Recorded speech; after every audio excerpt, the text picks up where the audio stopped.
Hello दोस्तों, इस video में लैंग्वेज इंग्लिश एंड हिंदी का प्रैक्टिस सेट पेपर देखने वाले हैं। तो आप लोग लास्ट तक जरूर बने रहिएगा। यह वीडियो बिहार शिक्षक भर्ती 2024 के लिए अति महत्वपूर्ण रहने वाला है। तो चलिए देखते हैं क्वेश्चन नंबर फर्स्ट से। क्वेश्चन नंबर फर्स्ट है कि how many days does fortnight have. तो देखिए इसका जो राइट आंसर होगा ये होगा बी ऑप्शन, यानी फोर्टनाइट हैव टोटल 14 डेज। तो बी ऑप्शन क्या होगा, राइट होगा। और देखिए नेक्स्ट क्वेश्चन है कि दी वर्ड पर यूज मीन्स। देखिए इसका जो राइट आंसर होने वाला है ये होगा ए ऑप्शन।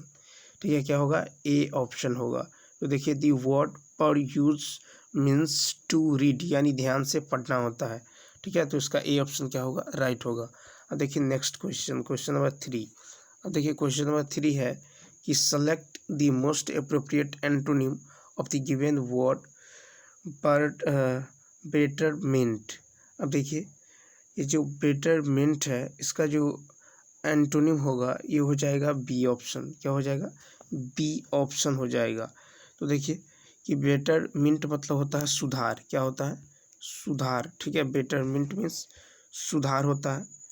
ठीक है, इसका एंटोनिम हो जाएगा आपको, तो ये हो जाएगा बी ऑप्शन। ठीक है, DETERRIORATION। ठीक है, इसका मतलब होता है गिरावट। ठीक है, क्या होता है, गिरावट। ठीक है, अब चलिए देखते हैं क्वेश्चन नंबर 4।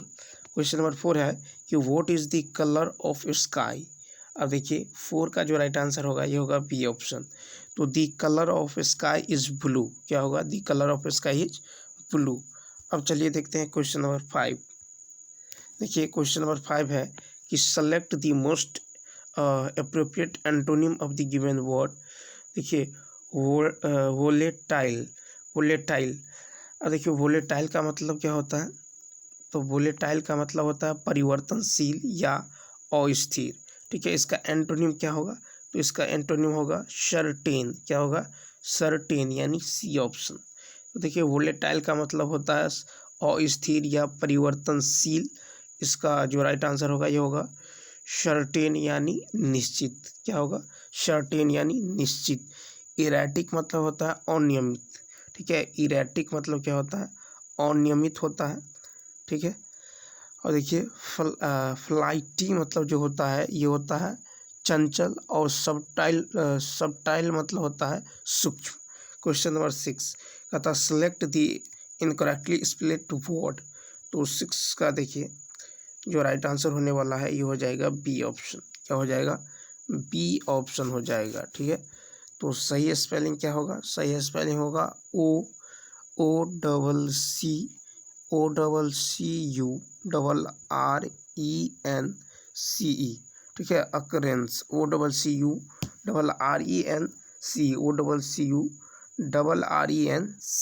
इसका मतलब क्या होता है, तो इसका मतलब होता है घटना। ठीक है, अकरेंस, OCCURRENCE। अब क्वेश्चन नंबर देखिए 7। क्वेश्चन नंबर 7 है कि select the most appropriate synonym of the given word. देखिए स्टर्डी, STURDY, स्टर्डी, इसका जो है सिनोनिम क्या होगा, तो 7 का जो राइट आंसर होगा ये होगा सी ऑप्शन। ठीक है, तो देखिए STURDY, स्टर्डी का मतलब होता है मजबूत। ठीक है, क्या होता है, मजबूत। ठीक है, मजबूत होता है। और इसका जो सिनोनिम होगा ये होगा आपको टच हो जाएगा, स्टार्क हो जाएगा। ठीक है, और स्टलवर्ट होगा। ठीक है, तो इसका राइट आंसर होगा सी ऑप्शन, यानी TOUGH, टच। ठीक है, क्या हो जाएगा, टच हो जाएगा। ठीक है, स्टर्डी मतलब होता है मजबूत। ठीक है, अब क्वेश्चन नंबर देखिए 8। देखिए क्वेश्चन नंबर 8 है कि select the most option, select the option that can be used as a one word substitute for the given group of words, यानी a person who have never drinks alcohol. तो देखिए 8 का जो right answer होगा, यानी वह जिसने कभी शराब नहीं पिया हो, अ person who never drink alcohol. तो इसका राइट आंसर आपको हो जाएगा ए ऑप्शन। क्या होगा, ए ऑप्शन, यानी टी टोटलर। तो टी टोटलर का मतलब होता है कि वह व्यक्ति जिसने कभी शराब नहीं पिया हो, ठीक है। तो इसका ए ऑप्शन यानी a person who never drinks alcohol यानी टी टोटलर, ठीक है। एबेंडनर, एबेंडनर का मतलब होता है परित्यक्ता, ठीक है। उसके बाद देखिए, उसके बाद देखेंगे, देखिए क्वेश्चन नंबर जो है, क्वेश्चन नंबर नेक्स्ट, ठीक है। क्वेश्चन नंबर नेक्स्ट आप क्वेश्चन नंबर 9 से देखेंगे, ठीक है। यहाँ से हिंदी शुरू होता है, ठीक है। तो देखिए, और देखिए NOCTAMBULIST, तो इसका मतलब क्या होता है? NOCTAMBULIST, इसका मतलब होता है निशाचर। क्या होता है? निशाचर, ठीक है। अब देखिए क्वेश्चन नंबर 9 से हिंदी है कि क्रू का विलोम शब्द चुनिए, क्रूर का विलोम शब्द चुनिए। तो 9 का राइट आंसर होगा बी ऑप्शन, यानी क्या होगा? कृपालु, ठीक है। तो क्रूर का विलोम शब्द होगा कृपालु, ठीक है। अब क्वेश्चन नंबर 10 देखिए, क्वेश्चन नंबर 10 है कि उदार का विलोम है, तो उदार का विलोम होता है कठोर। क्या होता है? कठोर, तो बी ऑप्शन, ठीक है। उदार का विलोम क्या होता है? कठोर, तो इसका बी ऑप्शन क्या होगा? राइट होगा। क्वेश्चन नंबर 11 है कि वर्तनी की दृष्टि से अशुद्ध शब्द को छांटिए। तो 11 का जो राइट आंसर होगा ये होगा सी, प्रतिबिंब। प्रतिबिंब कैसे? देखिए ये जो है प्रतिबिंब ऐसे लिखाया जाता है, प्रति बहर्षिकार म संयुक्त, यानी प्रतिबिंब, ठीक है, ऐसे लिखा जाता है, ठीक है। अब देखिए क्वेश्चन नंबर 12, क्वेश्चन नंबर 12 है कि वर्तनी की दृष्टि से शुद्ध शब्द को छांटिए। तो 12 का जो राइट आंसर हो जाएगा ये हो जाएगा ए ऑप्शन, यानी प्रासंगिक, ठीक है। तो वर्तनी की दृष्टि से शुद्ध शब्द क्या है? प्रासंगिक, प्रासंगिक, ठीक है, प्रासंगिक। तो ए ऑप्शन क्या होगा? राइट होगा, ठीक है। उसके बाद देखिए अन्य शब्दों का शुद्ध वर्तनी होगा नगण्य, ऐसे लिखा जाएगा नगण्य, ठीक है। उसके बाद देखिए गुंजारित, गुंजारित, ठीक है, ऐसे लिखा जाएगा गुंजारित। कृत्रिम, तो ऐसे लिखा जाएगा कृत्रिम, ठीक है। अब चलिए क्वेश्चन नंबर 13 देखते हैं। अब देखिए क्वेश्चन नंबर 13 है कि दोपहर के बाद का समय के लिए एक शब्द है। तो इसका ए ऑप्शन क्या है? अपराह्न। दोपहर के बाद का समय अपराह्न है, ठीक है। दोपहर के बाद का समय क्या है? तो अपराह्न है। 14 है कि सेना का पर्यायवाची है। तो देखिए बी ऑप्शन का राइट आंसर होगा, सेना का पर्यायवाची है लश्कर, ठीक है। सेना का पर्यायवाची है लश्कर, ठीक है।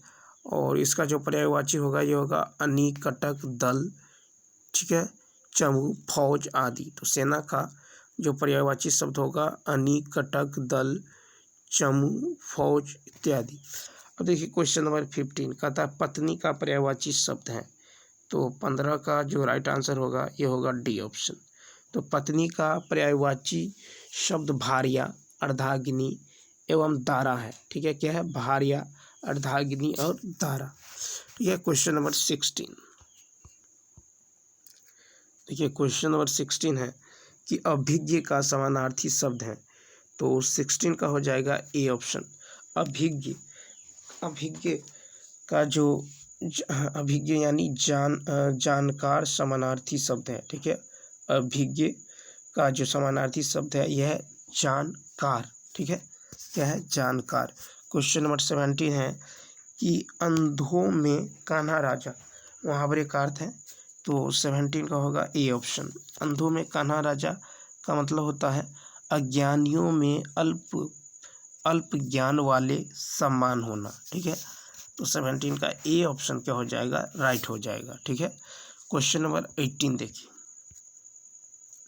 अब क्वेश्चन नंबर यहाँ से 18 है कि अखाड़े में आना, मुहावरे का अर्थ है। तो 18 का हो जाएगा सी ऑप्शन, अखाड़े में आना, मुहावरे का अर्थ है मुकाबले में खड़ा होना, ठीक है। अखाड़े में आना यानी मुकाबले में खड़ा होना, ठीक है। अब क्वेश्चन नंबर 19 देखिए, स्त्रीलिंग शब्द कौन सा है? तो 19 का जो राइट आंसर हो जाएगा ये होगा बी ऑप्शन, शराब। शराब क्या है? स्त्रीलिंग है, ठीक है। उसके बाद देखिए क्वेश्चन नंबर 20 है कि आपसे सादर खाली स्थान है कि आप हमारे यहाँ मुख्य अतिथि बनकर पधारे। तो 20 का राइट आंसर होगा बी, अनुरोध। आपसे सादर अनुरोध है कि आप हमारे यहाँ मुख्य अतिथि बनकर पधारे। ठीक है, आपसे सादर अनुरोध है कि आप हमारे यहाँ मुख्य अतिथि बनकर पधारे। क्वेश्चन नंबर 21 देखिए, क्वेश्चन नंबर 21 है कि किसी व्यक्ति वस्तु स्थान भाषा और गुण आदि के नाम को कहते हैं। तो 21 का राइट आंसर होगा सी ऑप्शन। तो देखिए, किसी व्यक्ति वस्तु स्थान गुण और भाव के नाम को संज्ञा कहते हैं। ठीक है, 22 है कि संज्ञा या सर्वनाम की विशेषता बताने वाले को कहते हैं। तो 22 का हो जाएगा बी ऑप्शन। तो संज्ञा और सर्व की विशेषता बताने वाले शब्द को विशेषण कहते हैं। संज्ञा और सर्वनाम की विशेषता बताने वाले शब्द को क्या कहते हैं? विशेषण कहते हैं। ठीक है, अब देखिए 23 से 26 तक आपको गद्यांश को पढ़कर जो है प्रश्नों के आंसर देने हैं। ठीक है, यहाँ पे जो है गद्यांश दिया हुआ है। ठीक है, अब चलिए देखते हैं, पहले क्वेश्चन देख लेते हैं। देखिए, क्वेश्चन है कि साहस की जरूरत खासकर किसको है? ठीक है, साहस की जरूरत खासकर किसको है? तो देखिए यहाँ पैसेज में देखिए, साहस की जरूरत खासकर किसको है। तो यहाँ पे आप देख सकते हैं साहस की जरूरत जो है।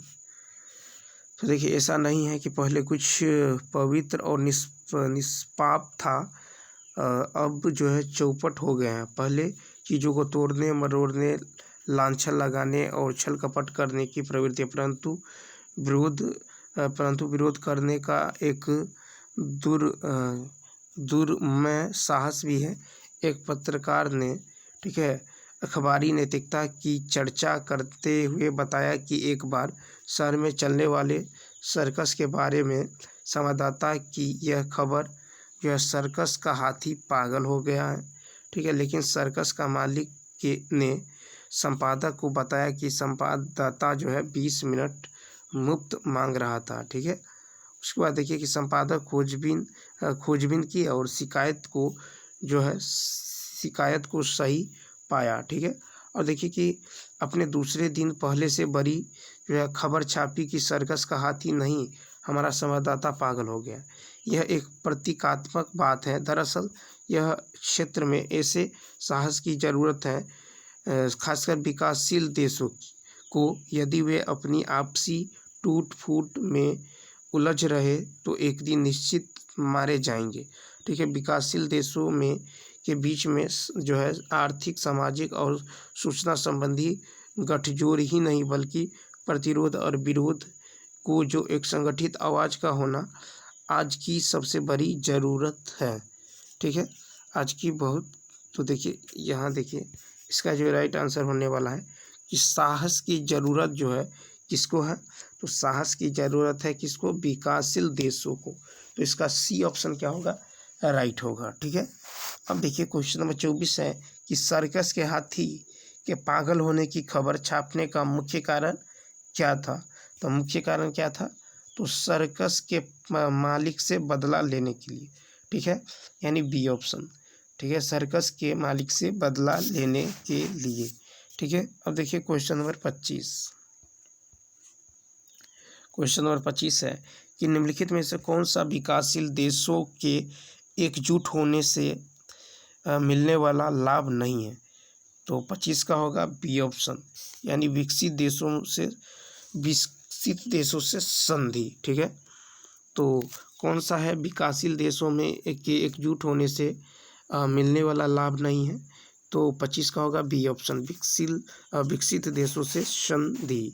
ठीक है, तो देखिए कि विकसित देशों से एकता उन्हें विकासशील देशों के आक्रमण और लूट से बचाती है तथा उन्हें आर्थिक, ठीक है, सामरिक तथा सूचनाओं का लाभ भी मिलता है।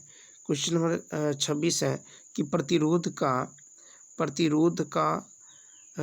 शब्द का पर्यायवाची है। तो 26 का होगा सी ऑप्शन। प्रतिरोध शब्द का पर्यायवाची बाधा या रुकावट होती है। ठीक है, जैसे बांध नदी के बहाव का प्रतिरोध करता है। ठीक है, क्वेश्चन नंबर 27। अब देखिए क्वेश्चन नंबर 27 है कि सर्कस के मालिक की शिकायत पर संपादक ने क्या किया। तो 27 का सी, अगले दिन नई खबर छपी कि संवाददाता पागल हो गया है। सर्कस के मालिक की शिकायत पर संपादक ने क्या किया, तो अगले दिन नई खबर छपी कि संवाददाता जो है पागल हो गया है। ठीक है, उसके बाद नेक्स्ट है कि इनमें कौन सा शब्द जो है क्षुद्र का विपरीतार्थक है। तो 28 का राइट आंसर होगा बी ऑप्शन, यानी महान। ठीक है, तो क्षुद्र का विपरीतार्थक महान होगा। ठीक है, उसके बाद देखिए कुछ शब्द और विपरीतार्थक शब्द देखेंगे। जैसे देखिए भव्य, तो भव्य का होता है साधारण, खोटा का होता है खरा, और लघु का होता है दीर्घ। अब क्वेश्चन नंबर 29 है। देखिए क्वेश्चन नंबर 29 है कि यह काम उसने ही किया होगा, इस वाक्य में ही क्या है। तो 29 का होगा बी ऑप्शन, यानी क्या है, निपात। ठीक है, तो देखिए यह काम उसने ही क्या होगा, इस वाक्य में ही जो है निपात है। ठीक है, क्या है, निपात। ठीक, अब देखिए क्रिया विशेषण वे शब्द होते हैं जो हमें क्रिया के होने वाले समय का बोध कराते हैं। और विषम क्या होता है, तो जिन वाक्यों में आश्चर्य, हर्ष, शोक, घृणा आदि के भाव हो विषम्य बोधक कहते हैं। क्वेश्चन नंबर 30 है कि 8 कोना में कौन सा समास है। ठीक है, 8 कोना में कौन सा समास है, तो द्विगु समास है। ए ऑप्शन क्या है, द्विगु। 8 मतलब क्या होता है, संख्या का बोध हो रहा है, तो ये होगा द्विगु समास। ठीक है, 8 कोना। पीताम्बर जो है बहुब्रीहि समास है। भाई बहन जो है द्वंद्व समास है। और श्रमदान ये तत्पुरुष समास है। तो चलिए दोस्तों, इस वीडियो में इतना ही। यदि यह वीडियो अच्छा लगा हो तो लाइक, शेयर और सब्सक्राइब करना न भूलें, ताकि मैं इसी तरह का वीडियो बनाता रहूं। तो चलिए मिलते हैं नेक्स्ट वीडियो में, मिलते हैं। Thanks for watching.